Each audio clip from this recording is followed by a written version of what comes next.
बिस्मिल्लाहिर्रहमानिर्रहीम। अस्सलाम वालेकुम। उम्मीद है आप सब लोग खैरियत से होंगे।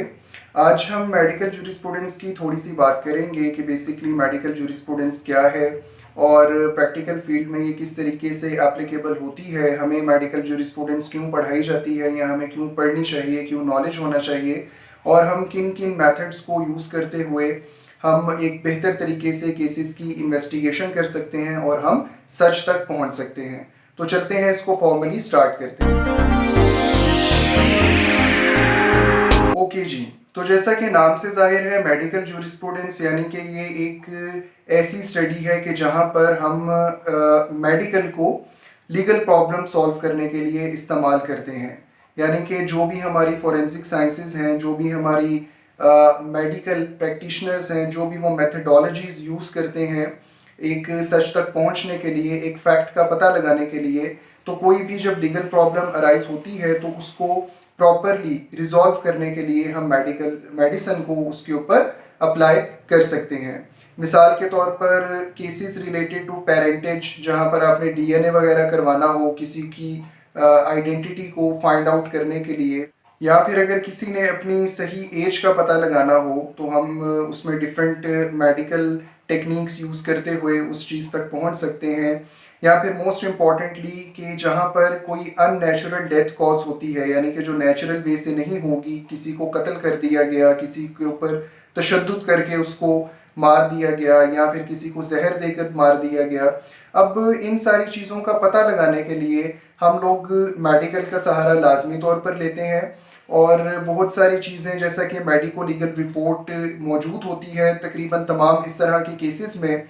और अंडर आर्टिकल 59 ऑफ कानून शहादत ऑर्डर 1984 जो भी मेडिकल प्रैक्टिशनर होगा या जो बंदा भी रेलेवेंट उसने कैरी आउट किया उन सब मेडिकल टेस्ट्स को, तो वो अदालत में आएगा, वहाँ पर आकर अपनी स्टेटमेंट रिकॉर्ड करेगा और उस स्टेटमेंट की एक एविडेंशियरी वैल्यू मौजूद होगी जो कि बहुत ही ज़्यादा आप कह लें कि अहमियत की हामिल है। मिसाल के तौर पर अगर एक बंदा किसी को कत्ल कर देता है, उसको जहर देकर मार देता है और बाद में वो क्या करता है कि डेड बॉडी को एक रस्सी के साथ लटका देता है और वो ये शो करने की कोशिश करता है कि that is a case of suicide. अब वहाँ पर अगर तो मेडिकल जूरिस्प्रूडेंस इन्वेस्टिगेटिंग ऑफिसर ने भी पढ़ी होगी या वो समझता है इन चीज़ों को, तो उसके लिए बहुत आसान हो जाएगा उस इन्वेस्टिगेशन को कैरी आउट करना और सच तक पहुँचना। इसी तरीके से लॉ के अंदर भी मेडिकल जूरिस्प्रूडेंस की क्रिमिनल लॉ के अंदर बहुत ज़्यादा इम्पोर्टेंस है और इसी वजह से ये लॉ स्टूडेंट्स को पढ़ाई भी जाती है कि अगर वो लेट्स से कि वो इस फील्ड को चूज़ करते हैं तो इस तरह की सिचुएशंस में वो अच्छे तरीके से अपना माइंड अप्लाई कर सकते हैं और वो सच तक पहुंच सकते हैं। इसी तरीके से जो हमारे मैजिस्ट्रेट्स हैं, जो जजेस हैं, उनको भी इस चीज़ का नॉलेज होना ज़रूरी है ताकि वो अच्छे तरीके से ट्रायल कंडक्ट कर सकें। चूँकि एक जज एम्पावर्ड है अंडर आर्टिकल 161 ऑफ QSO कि वो कोई भी क्वेश्चन पुट कर सकता है, किसी भी किस्म की इंक्वायरी कंडक्ट कर सकता है, कोई भी डॉक्यूमेंट्स मंगवा सकता है। तो वो खुद भी एज अगर कोई वो समझता है कि एक काउंसिल ठीक तरीके से काम नहीं कर रहा, तो जज भी एम्पावर्ड है कि वो क्वेश्चंस पुट कर सकता है, क्रॉस एग्जामिनेशन कर सकता है और अपनी समझ के मुताबिक वो केस का फैसला कर सकता है। अब मिसाल के तौर पर जो मैं बात कर रहा था कि अगर एक बंदे ने दूसरे को कत्ल किया और उसके बाद उसको ये शो करने की कोशिश की गले में रस्सी डाल के कि ये एक खुदकुशी की वारदात है, तो इसको कैसे हम पता चला सकते हैं। देखें, अब मेडिकल अगर पढ़ा होगा, समझते होंगे, तो उसके अंदर मुख्तलिफ निशानियाँ मौजूद होती हैं कि एक बंदे की सुइसाइड अगर वो करे तो उसके अंदर कौन कौन से आफ्टर इफेक्ट्स आपको नज़र आते हैं उस डेड बॉडी में। लेट्स से कि आप ये कह सकते हैं कि उसके जो अंगूठे हैं वो इस तरीके से मुड़ जाते हैं जब भी कोई बंदा सुइसाइड अटेम्प्ट करेगा, और इसके अलावा उसके मुंह से राल टपकता है जो कि बिल्कुल सीधा उसके यहाँ पर शर्ट पर आकर गिरेगा। तो ये कुछ निशानियां हैं जिससे आप पता लगा सकते हैं कि ये सुइसाइड है।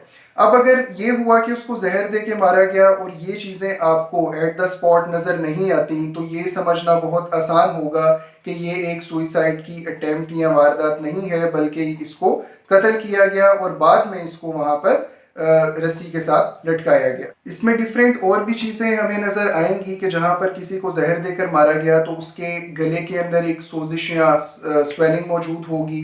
इसके अलावा उसको वॉमिटिंग होगी और उसके अंदर खून भी शामिल होगा। तो ये छोटी छोटी चीज़ें हैं जो हमें लीड करती हैं। फिर उसके बाद बात यहाँ पर ख़त्म नहीं होती, हम इसको मज़ीद कंफर्म करने के लिए उस बॉडी का, डेड बॉडी का पोस्टमार्टम करवाते हैं। उसका एक अलग प्रोसीजर है जिसके ऊपर डिटेल्ड लेक्चर इंशाल्लाह होगा।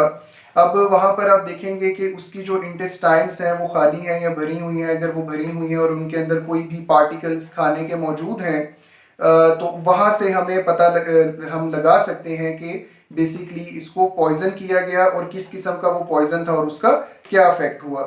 इसके अलावा हमारे पास मुख्तलिफ तरीके भी मौजूद हैं जिसके ज़रिए से टाइम ऑफ डेथ बताया जा सकता है। तो इसके ऊपर भी हम इंशाल्लाह डिटेल्ड लेक्चर रखेंगे।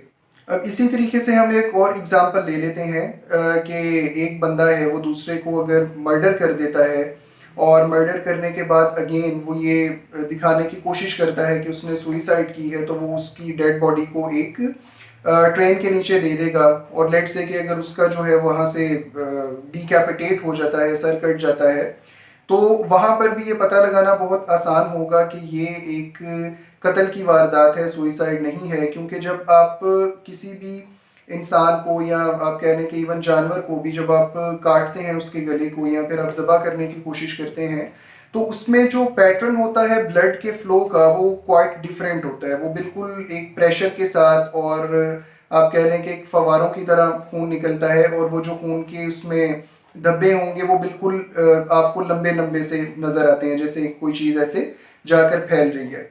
तो अब अगर एक बंदा ऑलरेडी मर चुका हुआ है तो उसका खून कभी भी उस तरीके से वो उसमें क्लॉट्स नहीं बनेंगे, कभी भी वो उस तरीके से बहेगा नहीं और उसके अंदर जो फ्लो होगा वो थोड़ा सा कम होगा, वो थोड़ा आपको रुका रुका नज़र आएगा।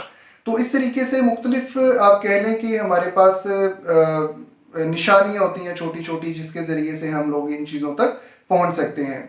तो बाकी हमारे पास medico legal reports, postmortem reports और इसके अलावा डीएनए फिंगरप्रिंटिंग एक और इसमें एक इफेक्टिव तरीक़ेकार है। तो इन सारी चीज़ों को हम बेसिकली स्टडी करते हैं मेडिकल जूरिस्प्रूडेंस में। और हम लोग कोई भी ऐसी वारदात, ख़ासकर जो रेप केसेस होते हैं वहाँ पर बहुत ही ज़्यादा इम्पोर्टेंस की हामिल होती हैं ये चीज़ें।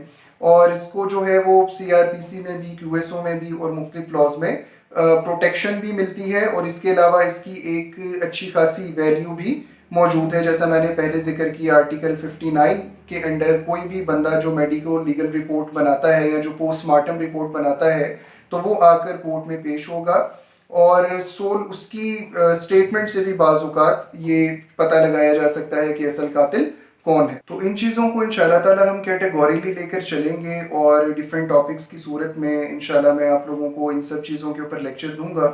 उम्मीद है कि एक छोटा सा इंट्रोडक्शन हमें कुछ समझ में आया होगा कि बेसिकली मेडिकल जूरिस्प्रूडेंस क्या है और इसकी क्या इंपॉर्टेंस हो सकती है किसी भी क्रिमिनल ट्रायल में। तो मुझे आज के लिए इजाज़त दीजिए, अपना बहुत सारा ख्याल रखें। अल्लाह हाफिज़ व नासिर।